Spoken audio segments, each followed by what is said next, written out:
मुझे सुन पा रहे हैं और मीनाक्षी ज्योत्सना आपके साथ हैं, तो अब जो अगला सेशन आप करवाइए वो शीर्षासन का और सर्वांग आसन का, क्योंकि शीर्षासन जो है वो तमाम आसनों का राजा है। पसीना बह रहा है।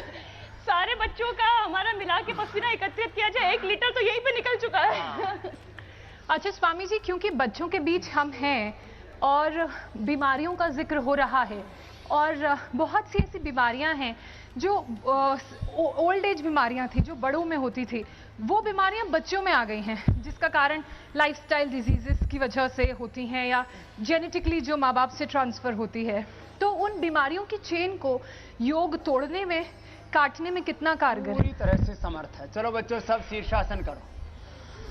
सब बच्चे शीर्षासन करेंगे। आप छोटे बच्चों शीर्षासन और सर्वांग आसन करो। आप सर्वांग आसन करो।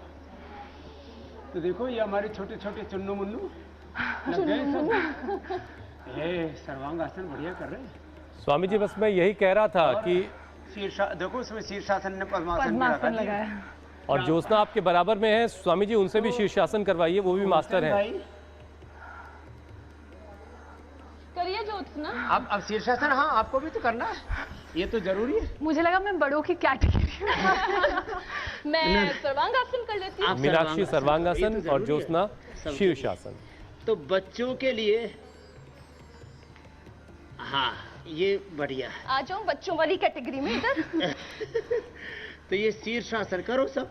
शीर्षासन, सर्वांगासन और शीर्षासन में पद्मासन भी लगा दिया भाई ज्योत्सना जी ने, तो कमाल कर दिया एकदम 100% परफेक्ट मामला। और ये मीनाक्षी जी ने जो है सर्वांग आसन में पद्मासन लगा दिया, एकदम फर्स्ट क्लास। हाँ, फ्लेक्सिबिलिटी तो पूरी है। अब माँ बनने के बाद दोबारा से गुड़िया बन गई और मजबूत हो गया शरीर। हाँ, और बच्चों आप सर्वांग आसन करो। सर्वांग आसन, हलासन, ये बहुत जरूरी है बच्चों को, सबको कराना। आज बच्चों के लिए योग, अभी युवाओं के लिए योग करवा दिया हमने। बुजुर्गों से शुरुआत की थी हमने, बच्चों से बुजुर्गों तक। चलो सर्वांगासन फिर हलासन। हाँ बहुत जरूरी है सर्वांगासन और हलासन। और ये 1-1 मिनट करना है। लोग थोड़ी देर करते हैं, 10 सेकंड करते हैं फिर छोड़ देते हैं। चलो बच्चों सर्वांगासन के बाद कुछ बच्चे चक्रासन करो, कुछ बच्चे हलासन करो, कुछ बच्चे हलासन, कुछ बच्चे चक्रासन, कुछ बच्चे पूर्ण चक्रासन करो खड़े होकर के। चलो ये सब चीजें एक साथ हो रही हैं। देखो यहाँ अप्रतिम नजारा है पूरा। मेरे पीछे भी आचार्य कुलम, दाएं बाएं गुरुकुलम, पतंजलि यूनिवर्सिटी, और ऊपर देखो अभी स्वामी जी चक्रासन में चलना भी सीखना है। ऊपर मलखंभ के ऊपर जो है, क्या बात है। और इधर ये रस्सी के ऊपर बच्चे लटके पड़े हैं पूरे जोर से। वो तो उड़ान के लिए तैयार लग रहे हैं मुझे। तो वो योग का रॉकेट है, योग का रॉकेट। जो रॉकेट योगा, हाँ ये ठीक है, अद्भुत अद्भुत है। तो शीर्षासन, सर्वांगासन, हलासन, चक्रासन। स्वामी जी वापस लौटाइए। तो आपने चक्रासन कह के भूल गए। अरे हाँ नीचे भी लाना था। नीचे उतरो धरती पर देवी, अवतार लो अब धरती पर। और मैं तो चक्रासन में टांग के भूल ही गया था मीनाक्षी जी को।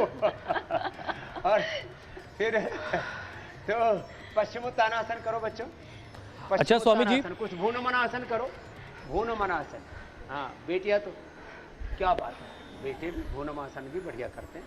तो ये बच्चों के सर्वांगीण विकास के लिए बहुत जरूरी है। जो यहाँ दाएं बाएं हो रहा है, तो सारे आसन हो रहे हैं। फिर अंत में प्राणायाम भी करवाएंगे बच्चों को। कम से कम ये 5 आसन और कम से कम 5 प्राणायाम। स्वामी जी एक भ्रांति लोगों में ये है, जिनका वजन बढ़ गया है वो अपना वजन कम करने के बारे में जब सोचते हैं तो उनको लगता है कि योग और आयुर्वेद के जरिए वजन जो घटेगा तो जरूर, लेकिन बहुत धीमी रफ्तार में घटेगा, तो वो दूसरे रास्ते अपनाने के बारे में सोचने लगते हैं। ये इसके बारे में जरा बताइए, ये भ्रम लोगों का कैसे दूर हो? भाई देखो, मैं आपने एक पूछा, मैं नहले पर दहला नहीं, मैं इक्के पर दहला मारता हूँ। एक पूछो तो 10 उत्तर देता हूँ। एक भ्रांति तो ये, वेट जल्दी कम नहीं होता। मैं एक दिन में 1 से 2 किलो वेट कम करता हूँ। चलो मीनाक्षी जी का भी बच्चे के बाद में हमने वेट नॉर्मल कर दिया है। एक तो ये हाँ स्थित कोणासन, और दूसरा ये तो स्थित कोणासन तो मीनाक्षी जी आप करो, आप चक्की आसन करो जी ज्योत्सना जी। और बाकी सब बच्चे लेट जाओ और लेट करके मेरी तरफ सिर पीछे पैर करके अर्ध हलासन, पाद वृत्तासन, द्विचक्रिकासन करो। 3 अभ्यास, ये बड़े जबरदस्त है। एक एक पैर से, दोनों पैरों से अर्ध हलासन, पाद वृत्तासन, द्विचक्रिकासन। मेदोहर बटी खा लें, गोधन अर्क ले लें और वेट को ले ले लौकी के साथ। तो खाली पेट तो मेदोहर बटी ले ली, सुबह दोपहर शाम 3 बार ले लेंगे तो और जल्दी कम हो जाएंगे। और वेट को लौकी का जूस के साथ ले लीजिए और फिर अनाज नमक मीठा थोड़ी देर बंद कर दें। और ये अभ्यास 100 बार करने हैं। कुछ लोग ऐसे ही नाम चारे का करते हैं 10-10 सेकेंड, 10-10 बार, इससे बात नहीं बनेगी। शत शास्त्र साधना के हम तो उपासक हैं। 1 से 2 किलो वेट कम हो जाता है, एक तो ये भ्रांति। दूसरा लोगों की भ्रांति BP, sugar, thyroid, asthma, arthritis, ये सब लाइफस्टाइल डिजीज, ये कंट्रोल तो हो सकती, क्योर नहीं हो सकती। इन डिजीज को हमने क्योर करके दिखाया। इसलिए मैं कई बार कहता हूं, जो काम पूरा मेडिकल सिस्टम WHO भी नहीं कर पाया वो हमने कर दिया। तो ये बीपी, ये शुगर, ये थायराइड, ये अस्थमा, ये अर्थराइटिस, ये डैमेज हुए liver, kidney, lung, heart, brain, आंखें, सब कुछ हम रीजुविनेशन के लिए योग, न्यू जनरेशन के लिए योग, आत्मनिर्भरता के लिए योग और युग के लिए योग का जो थीम है उसी को आगे बढ़ाते हुए मैं कहना चाहता हूं, ये तो भ्रांति है। एलोपैथी ने ये एक झूठी पैथी फैला दी है कि ये ठीक नहीं होंगे। तो देखो, मोटापा तो ठीक करने के लिए अर्धलासन, पाद वृत्तासन, द्विचक्रिकासन कर रहे, और ये बीपी, ये शुगर, ये थायराइड, ये अस्थमा, अर्थराइटिस, ये पवन मुक्तासन ठीक से कर ले, उत्तान पादासन ठीक से कर ले। इतने 2 ही कर ले, इतने से ही बात बन जाएगी। सेतुबंध तक पहुंचने की जरूरत भी नहीं पड़ेगी। यदि कर सके तो बहुत अच्छी बात है। और बैठ करके फिर मंडूकासन, वज्रासन में बैठ करके मंडूकासन ही कर लें। तो बच्चों ने अर्धलासन, पाद वृत्तासन, द्विचक्रिकासन तो खूब किया। बच्चे बैठ जाओ, ये छोटे बाबू मंडूकासन करो। ये देखो छोटे योगी हमारे सब। इंडिया टीवी हर वक्त हर जगह डाउनलोड करने के लिए सर्च करें India TV news Google play store या ऐप स्टोर पर।